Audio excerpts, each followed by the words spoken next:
बहू को तारीफ पसंद है। जानवी एक बहुत भोली लड़की थी। वो अपने ससुराल में सभी का बहुत ख्याल रखती और हंसी खुशी से रहती।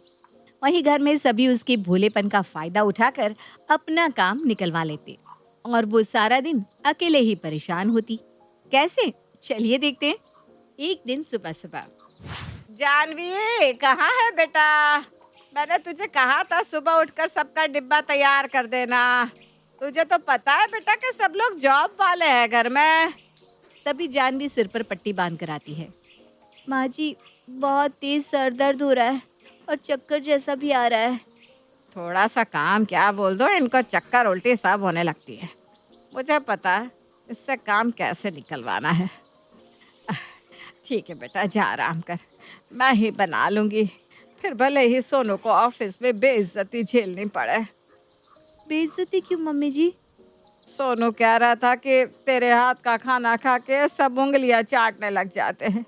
और सच में बेटा, तेरे हाथ में जो जादू है ना, सच में क्या कहूँ अब। तू जो खाना छू भी देती है तो स्वाद बढ़ जाता है। अरे अमृत बन जाता है, अमृत। इसीलिए तो मैंने तुझे डिब्बा बनाने को कहा, क्योंकि सबको तेरे हाथ का ही खाना पसंद है ना। बस इतना सुनते ही जानवी फूली नहीं समाती और बीमार हालत में ही किचन में काम में लग जाती है और जल्दी जल्दी सबका डिब्बा पैक करके खाना बनाकर भी रख देती है। भाभी, आपकी तो तबीयत खराब थी ना, फिर भी आपने इतना सारा काम अकेले कर लिया। तो क्या हुआ? घर में सभी को मेरे हाथ का खाना पसंद है ना, इसीलिए मैंने डिब्बे के साथ खाना भी तैयार कर दिया। थैंक यू भाभी, यू आर दी बेस्ट। आपको पता है, आप सच में ना बहुत बहुत बहुत अच्छा खाना बना दी हो। Thank you. अच्छा, मैं चलती हूँ हाँ भाभी। फिर ननद अपने कॉलेज चली जाती है। वहीं घर में, माँ जी, रसोई में अचार खत्म हो गया है। आपने भंडार घर में और अचार रखा है ना, निकाल दो ना। अच्छा ठीक है बेटा। फिर सास जब भंडार घर में जाती है तो देखती है कि वहाँ बहुत गंदगी है और हर जगह चूहे घूम रहे हैं। इसे साफ करने के लिए तो बाहर से किसी को बुलाना पड़ेगा। ये तो मेरे बस का है नहीं। क्या हुआ माँ जी, आपको बर्नी नहीं मिली क्या? अब मिल गई बहू। ये ले, ये देख, यहाँ कितनी गंदगी है। माँ जी, इसे साफ करने में तो 4 दिन लग जाएंगे। बाहर से ही किसी को बुलाना पड़ेगा। बाहर से किसी को बुलाऊंगी तो डबल पैसा लेगा। बहू से ही सीधे नहीं तो टेढ़े काम निकलवाना पड़ेगा। अरे बहू, बाहर से बुला तो ले साफ करने वाले को, लेकिन क्या पता ढंग से साफ करे ना करे। और वैसे भी तू तो ये काम चुटकी में कर दे। 2 दिन का काम तो काहिलों के लिए है। याद है जब दिवाली में मेरी कमर टूटी थी और काम करने वाला कोई नहीं था, पूरे घर की सफाई तूने चुटकियों में की थी। हाँ हाँ माँ जी, याद है। तो फिर बेटा, और वैसे भी ना तेरे जितना परफेक्ट काम तो वो लोग करेंगे क्या है? तू तो मेरी सर्वगुण संपन्न बहू है। यूं हो जाएगा चुटकियों में तुझसे। सास की बातें सुन जानवी खुशी से फूली नहीं समाती।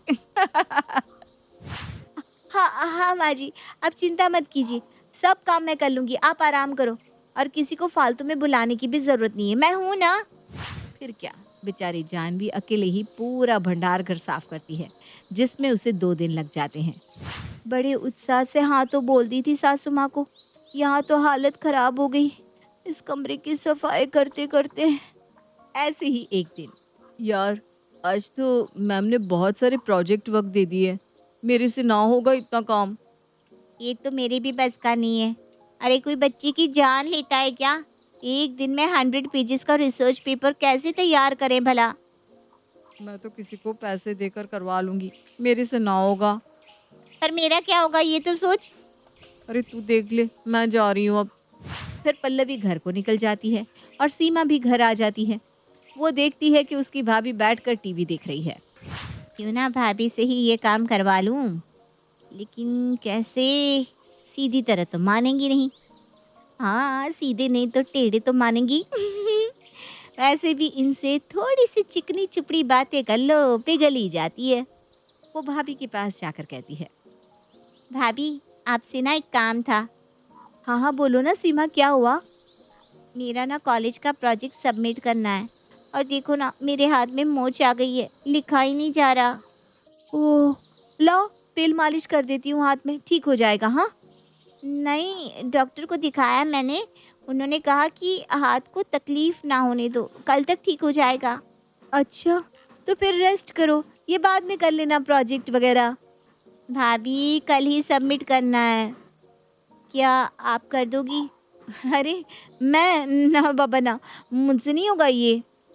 हम्म, फिर तो आपकी मम्मी ने झूठ ही कहा था। जब हम आपको देखने गए थे ना, तब वो बड़ी डींगे मार रही थी। उन्होंने मुझसे कहा था कि मेरी बेटी पढ़ने लिखने में काफ़ी होशियार है, वो तो दिन में 100-200 पेजेस यूँ लिख देती है। हाँ तो मम्मी ने सही तो कहा था। वाह भाभी, फिर आप कर दो ना ये, वैसे भी आप कितनी मल्टी टैलेंटेड हो। सो तो मैं हूँ ही, और अगर मैं इसका लिख कर दे दूंगी तो मेरी ही बढ़ाई होगी। लाओ नाना जी, मैं लिख देती हूँ, अब भी हो जाएगा ये। फिर जानवी घर का सारा काम करके लिखने बैठती है, और लिखते लिखते उसे शाम से सुबह हो जाती है और वो नींद भी नहीं ले पाती। फाइनली हो गया कंप्लीट। हे भगवान, मैंने किस मनहूस मुहूर्त पर लिखने के लिए हाँ कहा। मुझे तो लगा ये 2 घंटे में हो जाएगा। भाभी आप सोई नहीं? नहीं नहीं, मैं तो सो ही रही थी। ये रात को ही लिख कर हो गया, बस इसे देने के लिए तुम्हारे कमरे में आने ही वाली थी। थैंक यू भाभी, आप सच में ना बहुत अमेजिंग हो। सो तो मैं हूँ, और कोई काम हो तो बताना। हाँ, हाँ हाँ ज़रूर, वैसे भी आपको हर काम आता है। You are the best. दोपहर में। क्या रे नंदू, सारा दिन तू यहाँ वहाँ घूमता रहता है, जा जाके मार्केट से सामान लेकर आ। माँ मैं घूमता कहाँ हूँ, मैं तो अपने काम में बिजी रहता हूँ। हाँ हाँ पता है, सारा दिन बस आवारागर्दी करता है, जा जाके सामान लेकर आ। ठीक है माँ, बाहर कितनी धूप है, मुझे तो क्रिकेट खेलने भी जाना था। तभी नंदू भाभी को दिखता है जो बैठकर नेल पॉलिश लगा रही थी। ये सही रहेगा। भाभी, माँ ने मार्केट जाने को कहा है, क्या आप चली जाओगी? अरे ना बाबा ना, इतनी धूप में मैं ना जाऊंगी। मैं तो इसलिए कह रहा था भाभी, क्योंकि मार्केट में नई साड़ी की सेल लगी है, आप वैसे भी वो भी देख लोगी। और भाभी आपको तो पता है ना, मार्केट में दुकानदार कितना लूटते हैं, एक का डबल भाव बताते हैं, और मुझे तो बार्गेनिंग आती भी नहीं। आप जाओगी तो मोल भाव करके सामान लाओगी, मैं जाऊंगा तो डबल पैसे लुटा कर आऊंगा, और सामान भी पूरा नहीं मिलेगा, क्या फ़ायदा। वैसे भी आपकी बार्गेनिंग स्किल ना सच में भाभी ऑसम है, ऑसम। देवर जी आप बिल्कुल सही कह रहे। लाओ थैला दो यहाँ पर, मैं जाकर लेकर आती हूँ। इस तरह एक बार फिर देवर ने भी जानवी की तारीफ करके उसे बेवकूफ़ बनाया, और वो खुशी खुशी मार्केट चली गई। ऐसे ही घर में सभी जानवी की तारीफ करके उससे अपना मुश्किल से मुश्किल काम निकलवा लेते थे, और वो बेचारी समझ भी नहीं पाती थी। ऐसे ही दिन बीत रहे थे, और एक दिन जानवी की बचपन की सहेली उससे मिलने आती है। हाय जानवी, कैसी है? मैं तो मज़े में, तू अपना बता। मैं तो ठीक हूँ, लेकिन तेरी हालत तेरी बालों से मैच नहीं खा रही। चल कमरे में बैठकर बातें करते हैं। फिर दोनों कमरे में जाते हैं। ले चाय नाश्ता कर और बता। तू बता, तेरा क्या हाल है? सुधरी या अब भी अपने ससुराल वालों की तारीफ से खुश होके उनका काम करके दे देती है? नहीं नहीं, ऐसी कोई बात नहीं है। तभी जानवी की सास वहाँ आती है। बेटा ये तेरे ससुर जी का कोट पैंट है, इसे धुलना है। देख मैं तो धुल लेती, लेकिन वो कह रहे थे कि बहू के हाथ की जितनी सफाई और चमक मेरे हाथ में नहीं है, इसीलिए तुझे देने आ गई। अरे अरे माँ जी, मैं कर दूंगी, चिंता मत करो, एकदम चमका दूंगी ससुर जी का कोट और पैंट। और सुन बहू, ये मेरी साड़ी है, इसमें फॉल लगाना है, लगा देना।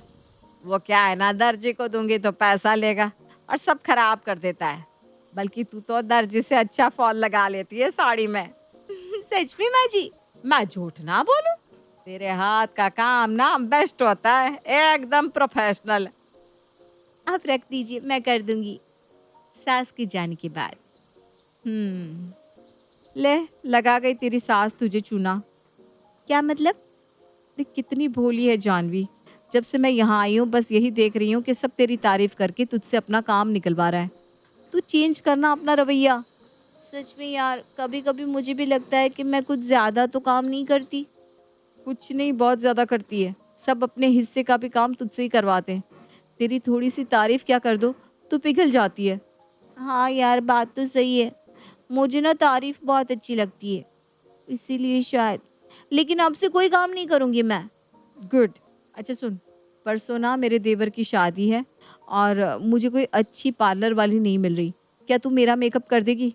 देख, मना मत करना। तू मेकअप ना बहुत प्यारा करती है और ऊपर से उस पे वो तेरी ज्वेलरी क्या दिखती है यार। तेरे से बेस्ट मेकअप तो कोई और कर ही नहीं सकता, पार्लर वाली भी नहीं। आई थिंक इतनी तारीफ काफ़ी है इससे काम निकलवाने के लिए। अरे बस इतनी सी बात, मैं तैयार कर दूंगी तुझे और अपनी गोल्ड ज्वेलरी भी पहनाऊंगी, डोंट वरी। बस फिर क्या, इसी तरह एक बार फिर बहू तारीफ के चक्कर में फंस जाती है।